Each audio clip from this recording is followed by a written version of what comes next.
that text for 11 minutes. It's not what you think. 5 words that explained absolutely nothing and somehow still made my chest hurt. I didn't reply that night. Jane took my phone away and hid it in the freezer, which is either the best or worst thing a best friend has ever done for me. If he wants to explain himself, he can do it with his actual voice in actual daylight when you haven't been crying into a pint of ice cream. I wasn't crying. Victoria, there is a tear-shaped dent in the ice cream. The truth came out 2 days later, and not from Matthew. It came from Derek. Okay, I'm breaking a promise here, but you deserve to know before you spend another week hating him for the wrong reason. Derek, if this is about to make me feel worse... Matthew's dad is sick, really sick. He reached out for the first time in 3 years, through Emily, because apparently she's still close with Matthew's stepmom, and nobody had Matthew's new number except her. The floor tilted a little. So the thing at the bonfire... Was Emily telling him his father's asking to see him before it's too late? Not an ex trying to get back together? A messenger nobody asked to be one. I felt sick. Not because I'd been wrong to be hurt, but because I'd spent 2 days being angry at a boy who was quietly falling apart about something so much bigger than me. Why wouldn't he just tell me that? Would you tell someone you've known for 2 months that your dad walking out broke something in you that never fully closed? Matthew doesn't do vulnerable, Victoria. Not even when it would make his life easier. You're an idiot. Good talk. Anything else? You've got a girl who chased you back after you shut her out,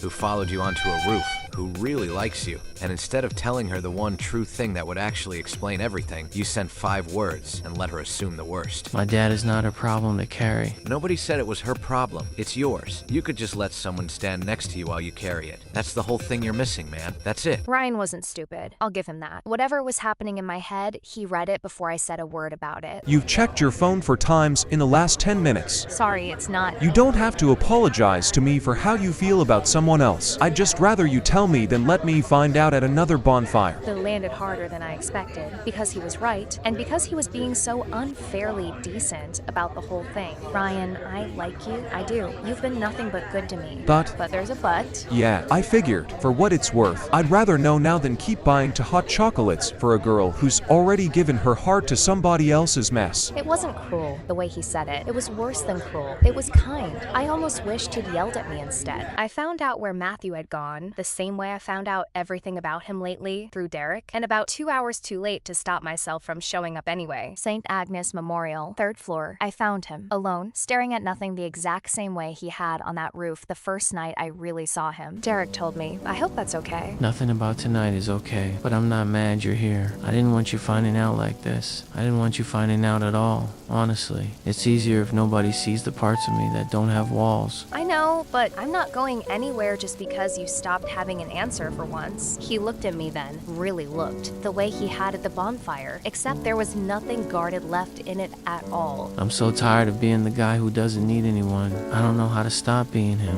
You just did, right now. That's how you stop. Of course, peace never lasts long at Hartwell. By Monday, Chloe had found out where Matthew had been all weekend, and true to form, she didn't sit on the information quietly. She posted it, a screenshot of a group chat rumor, framed just cruelly enough to sound true. Guess Matthew Cole's daddy issues are literal now. Lowell. No wonder he can't keep a girl. I will end her. I will actually end her. Jane? No, this isn't gossip anymore. This is cruelty with a Wi-Fi connection. Matthew walked in 2 minutes later. I watched him see the whispers. For a second, I thought he'd do what he always did. Go cold, go silent, disappear behind the wall. He didn't. Yeah, my dad's in the hospital. Yeah, I went to see him after 3 years of not speaking. If anyone else wants to make a joke out of it, I'll be right here after class. I didn't know it was actually true. Would it have mattered if you did? I'm done doing the thing where I disappear every time something gets real. I wanted to tell you that in person, not in 5 words over text. Only took you 3 parts of a total emotional breakdown to get there. I've never been fast at anything except leaving. He reached for my hand, carefully, like he still expected me to pull away, like some part of him still hadn't caught up to the fact that I wasn't going anywhere. My dad's stable, might have a few more years, might not. I don't know yet. What I do know is I don't want to spend whatever time anyone has left pretending I don't need people who show up for me. Is that your very roundabout way of saying something, Matthew Cole? I'm saying I want this. You all loud, not just on roofs and balconies where nobody's watching. He kissed me then, in the middle of the parking lot, in broad daylight, in front of anyone who wanted to see it. No hiding, no Monday morning amnesia waiting on the other side.